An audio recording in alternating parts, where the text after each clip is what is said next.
American water polo.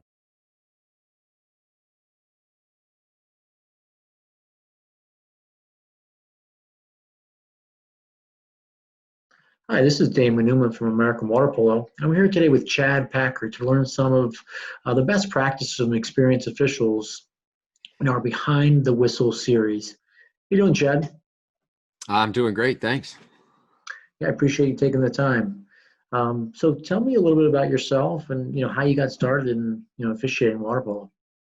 Yeah, well, it's always one of those things where you kind of think about what's next. After high school, I started whistling games for a couple of years, 2 or 3 years, and then I think during my senior year of college, I had the chance to start coaching a local high school team, and I'm in education. So I knew that would be a good pipeline to, potential job or just kind of something to be doing for sure. So jumped in and started coaching high school and coached for about 18 years actually. And near the end of my coaching career, I got a job as a high school administrator. And, the time commitment kind of changes as a teacher. You can kind of end your day when your day is over. Um, and sometimes an administrator, if a kid does something dumb on the bus or, parent wants to come in and talk to you, well, that's kind of what you're going to do. And so the time commitment kind of became a little bit big, and I started missing some practices and having to delay the start of practices. And then I just kind of realized that maybe I'm getting in the way now. Right. Um, so I transitioned to officiating back again. I mean, I'd refereed soccer since I was, maybe 11 or 12 years old. So, at that point, I'm like, hey, this is a way to stay involved, and kind of been reffing the last 6, 7 years doing that. Yeah. Excellent, excellent. And so you're located in Cincinnati, Ohio, right? Correct. Yeah. Yeah. Okay, Southwest Cincinnati. excellent. So tell me a little bit about when you get ready to officiate, you arrive on deck. What are some of the things you typically tend to do, whether you've been to the pool before or maybe it's a new pool? Take me through like your thought process. Yeah, for sure. I've asked a lot of people that same question, and I've kind of started really looking for some specific things. The first thing, Damon, I look for is really the layout of the pool. Right, what are going to be some impediments to maybe movement in the pool as a referee? So definitely looking at layout, trying to get a beat on where the clocks are, because I really like to move my eyes around a lot and look at shot clock, and that kind of helps me with positioning, where the table is going to be. Can the table see the clock very well? Can the coaches see the clocks very well? Because clocks are a pretty big deal in water polo, especially that shot clock and the exclusion.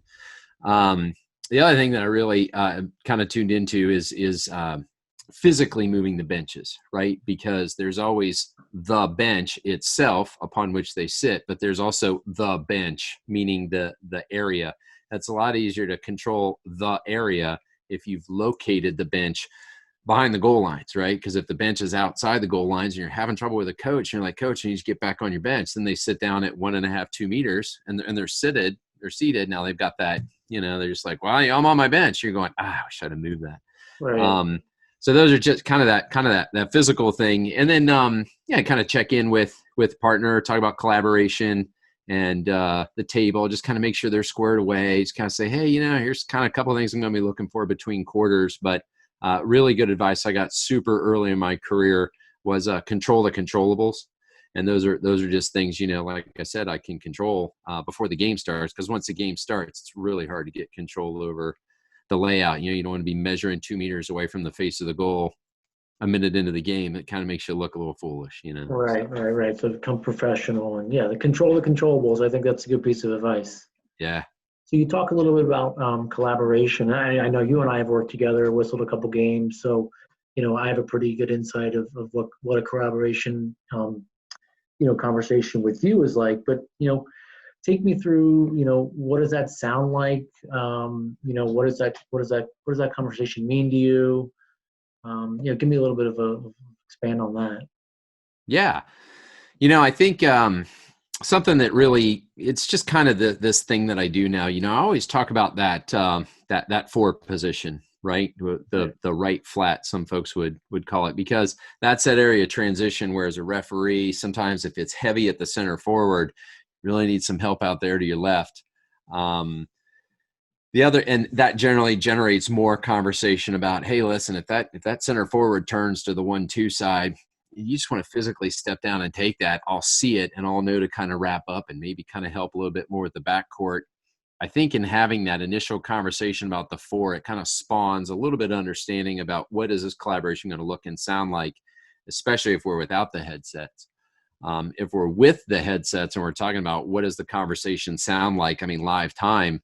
I've refereed with some really good referees they are just constantly talking about, all right, hey, if the ball moves over here to the 2, I'm going to need some help up there at the 3. And all right, ball's probably coming into the center. Be wet. Watch that hold in there. A little heavy, that kind of stuff that we can talk about live time in anticipation where the ball's going to move, so that we can kind of be adjusting our eyes. And those triangles are always kind of moving around. And the other thing that I think collaboration sounds a lot like between quarters is where you start talking about, hey, I'm noticing these pairs are getting a little squirrely, or watch out for number 18 White. I've seen him throw a couple of elbows here and there, but I feel like it was maybe it was accidental. Or watch out for 3 and 6. If they get into the center, it's going to be heavier.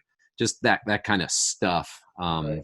is really what I think it sounds like, Yeah, that makes perfect sense. I mean, obviously, I've been in a conversation with you on that, so that's it's great to hear that type of insight. Mm-hmm. You talked a little bit about your coaching experience for a number of years, and your water polo is such a small community. Mm-hmm. There's a lot of interconnection. There's coaches who've officiated, officials who've coached in the past. So it's a really, it's pretty tight knit. So there's a lot of intermingling. What's your advice on how to navigate these relationships, being an official, and still remain professional at the same time? Yeah, I think that's a good point. In Ohio, there aren't a lot of water polo teams, right? And most of the coaches you either played against or you've refereed as they were players.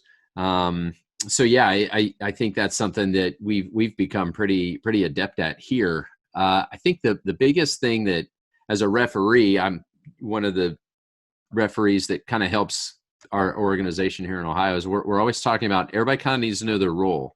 And it's kind of nice when you can just go up to your friend or colleague or peer as a coach and just say, hey, listen, I'm going to go ahead and wear my referee hat right now. This, and this. Here's how we're going to kind of manage those roles. I mean, you can always default to that. Hey, coaches coach, players play, fans cheer, and refs ref. If we all fulfill our roles, we're going to walk out of here pretty satisfied with the experience. We might not be happy with the outcome, but we're certainly going to be happy with the experience. I think one of the challenges, as someone who doesn't maybe have the confidence to have those conversations, is when the game starts spinning out of control, they can start to feel all that other froth happening behind them. You know what I mean? And they don't know to go to the coach. And again, as we were talking about controlling the controllables, it's better to have those conversations before the game starts and then seek that feedback at a reasonable time after. Don't do it straight away, right? But down the road, just say, hey man, give me some feedback on how I did in that game, coach, and I think coaches appreciate when you kind of seek out their input, maybe down the road, not during a game though. Right. That makes sense. Sure. So speaking of coaches, and I'm sure you've had your fair share of challenging ones, and what are some ways that you've learned over the years to kind of disarm a potential situation? Besides cards, which can be disarming, but what are some ways that you can use prior to the card that maybe disarm some coaches? Yeah, I've seen. I saw this at a match once, and I just saw the visual that the referee did. You won't be able to really see it on Zoom, but the coaches were getting a little bit. They just started going up, and the ref just kind of blew his whistle real light. He kind of looked this way, and he kind of went like this. Looked at that way, and he kind of went like this. So his hands were down, which posture's everything, right? We know that as referees. It was kind of like, hey, that's enough. It wasn't this, hey, this is different than this. So he kind of did that. It's just kind of like, hey, enough's enough. Something that I've learned is to go down and pull the ball out of the water so everybody's clear that you're doing something, and just walk down to the coach and say, hey, we're getting to the point of where I'm going to have to use my cards. I wouldn't give you the courtesy of coming down and saying, here's what's happening. But I'm starting to focus a little more on you and less on the game, and that's not going to be good for player safety. So let's just go ahead and continue our rules here, okay? Right. And then you don't feel, in my opinion, at that point, you've given them everything that you need. If the card comes after that and they give you any lip, either the red follows or the yellow red if you're a yellow red person, speaking NCAA wise. Right. That makes sense. That makes sense. And, it's funny. We were talking a little bit earlier, prior recording about, leadership, and it's funny. We went through professional development for the office, and there was this woman speaking on a professional development on a webinar. She was saying the most influential TED Talk speakers do upwards of between 500 to 600 hand gestures. Showing your hands in some sort of hand gesture ways. In like an 18-minute TED Talk clip. Wow. The ones that are the most viewed and the most successful have and I think the ones that are relatively, they're all probably, that has the less views are average of between 300. Wow. So the more hand gestures, the more, I guess, the way you show your hands, you're kind of describing. So it's an interesting thing that you had said that about that official. Yeah. I will say, you said absent the use of cards, what are some things you can do maybe before the cards? Something that I'm noticing around the country as I've had the opportunity to go different places is the expectation of the use of cards, right? Mm-hmm. I think it's interesting in some places, a little more notably in California, they want you to use the card. You have the cards, use them, Right. And in some places it's more like, try and communicate with the coach, kind of give them a little bit of leeway. That's how we do things here. And it's funny, what we talked about, one of the challenges walking on the deck, when you walk into a new place, right? A new culture, East Coast, Midwest, Southeast, Southwest, California, it's all slightly different cultures. Some people really take offense to a yellow card, and other people are like, I was going to push until you give me a yellow card.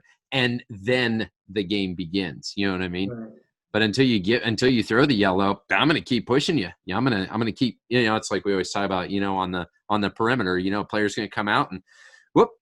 Oh, that's not a foul. How about this? Oh, Right. that's not a foul. How about this? Oh, that's an ordinary? Great. I can do that all day, So you kind of establish that early as a referee.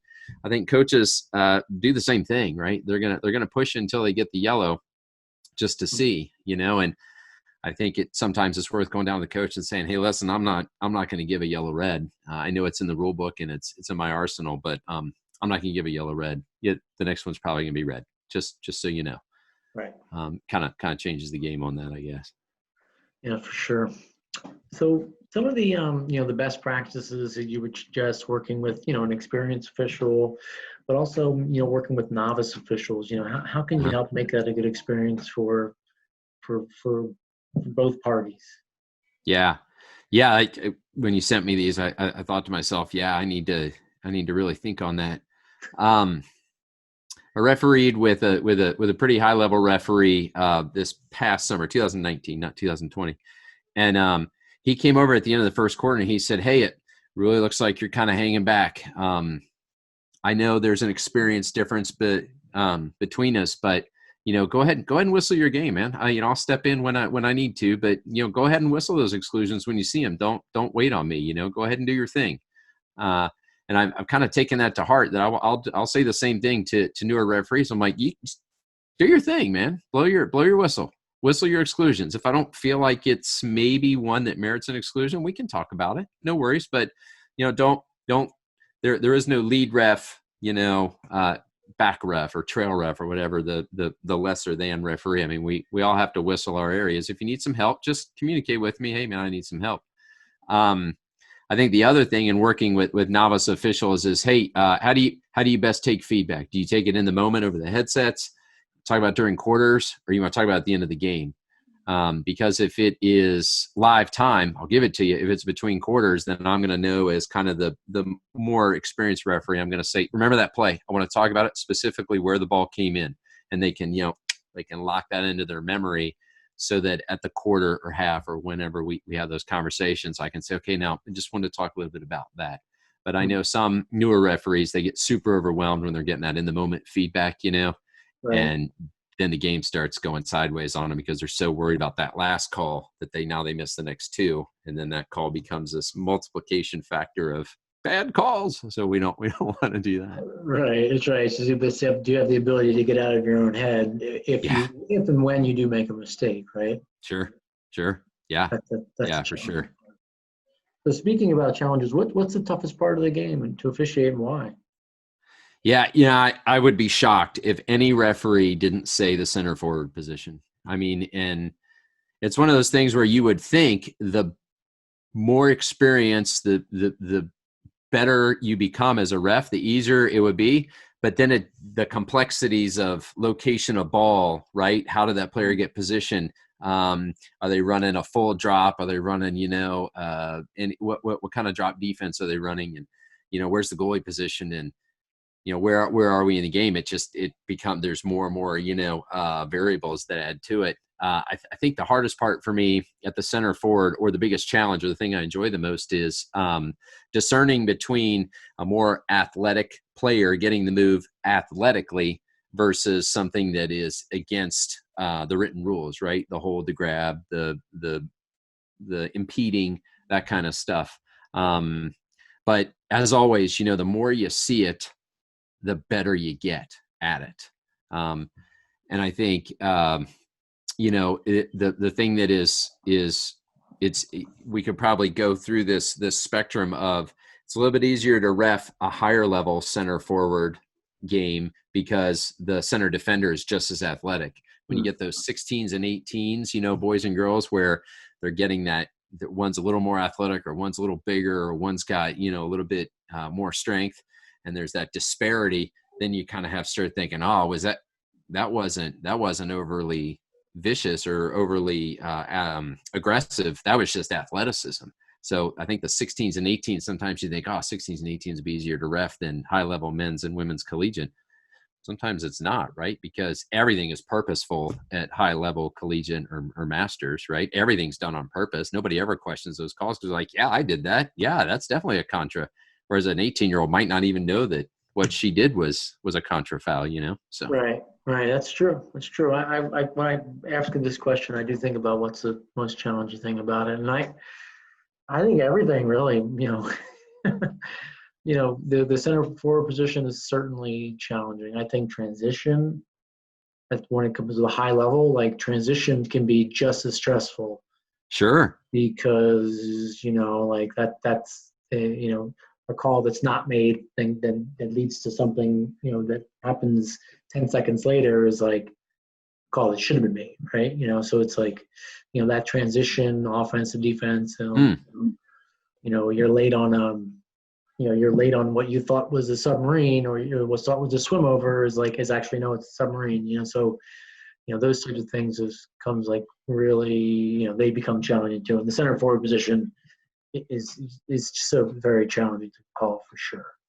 Yeah, it's funny you say that, Damon. It kind of got me thinking. That's another piece of collaboration that is critical, right? Because if you're late on the submarine, it's probably because you were watching a different pair, right? Right. And that means your partner should have been helping with that front three or the back three, or the ball's coming down the left, and so you're watching that, and that's just another piece of that collaboration. Hey, on that transition, I'm going to be watching this, and my eyes are going to travel in this direction, and I'm going to circle back and keep moving up and down the pool and spiraling my eyes to kind of follow those things. And where's the ball likely to go? Because where the ball is likely to go is likely where that off the ball, pullback is going to be. Right. So that's another part of that collaboration. I think that's a great point. Yeah. And to the transition, I'll be brief. That transition out of center is something we just don't see in Ohio, and you go to ref those higher level games, so there's always that untangling at the center, and you just don't know, do I insert it now or do I not? Which is why that new rule about, the off the ball exclusion, ball stays where it is, you have to pull that ball back now. So that's kind of the nice tool that, the rule book has given us to whistle that. We went back to that rule. Yeah. Right. It used to be spot, right? It used to be just right. Advance the ball. Now the ball goes back. Right. Yeah. So the rule book is always changing. So that's another interesting about the sport too. Yeah, yeah, because yes, they're always pivoting the rule book to make it more fan friendly, which I Yeah, think is important. But yeah, it's funny because there at a tournament I was at earlier this year, the coach came up to the evaluators and he was kind of chirping a little bit, and he's like, "Listen, if you guys are going to call this many exclusions, just let me know because I'll start recruiting swimmers to do this." So it's almost like he was already thinking, "Who's my recruiting class? If there's going to be tons of exclusions on the counterattack, I need to whistle swimmers. If you're going to allow physical play, I'm gonna recruit more physical girls." It's like he was kind of saying something without saying something, but he was also saying something, right. which I think is to your point. As the rules change, good coaches adapt too. Yeah, that's for sure. So we've talked about what refereeing, and I'm sure you've done a number of high level games, whether it's high school or it's the collegiate side. Can you think of a game that was like memorable to you? It stands out, whether it's good or bad and different, and Right. why. Yeah. Yeah. We get referees can always recall the bad games, right? I mean, you can always recall the feeling that you get, right? The anxiety. So yeah, I could talk all day about ones that I've goofed up. Yeah, One that kind of stands out. I like to take advantage of the opportunities that I'm given, and I've had some tremendous opportunities presented to me, and I'm super appreciative of that. Thinking about that tournament I was just talking about, I had 4 games, and this was game number 3, and it was between 2 teams that were at the time, I think they were number 3 and number 8 or 9 in the country, and my first game of that tournament, I was just a wreck, dude. I was such a mess. I mean, confidence was in the tank. I didn't feel like I belonged. It wasn't a good feeling. Second game that day turned out to be pretty good. It was at night. I just got some confidence, hit my whistle really hard, and came out the next day and had probably the most competitive game. And I really felt like I was ahead of everything. I felt like I was that, instead of being 2 seconds behind, Hmm. felt like I was like a half second to a second ahead, and I started gaining a little bit of confidence, and it just kind of helped affirm, that I could do it, and it kind of inspired some confidence. I had fantastic evaluators. Coaches are doing a great job of just coaching. Players are doing a great job of just playing, and fans are doing a great job of cheering. And then my partners were great. So that's one that probably sticks out in my head, just because it was the highest level game I've ever refereed, and kind of felt like I held my own, and that always feels good, when you Yeah, come out of a super competitive game that maybe at some point might have been over your head, and now you recognize that you're a little bit over it. It just kind of makes you feel like, all right, I can do the next one. I can, what's next. So right. that's Yeah, one that that's just how kind of you get sticks out in better, my right? head. Put Yeah, yourself in the comfort zone. yeah, it feels good. That's something that I value referees who just kind of show up, punch the clock, and do their job and do it well. Uh, I also value referees who want to get out of that comfort zone, right? I mean, nobody grows in the comfort zone, right? What do they say? Growth is just on the other side of comfort. Is actually, I think, Right, right. what the code is.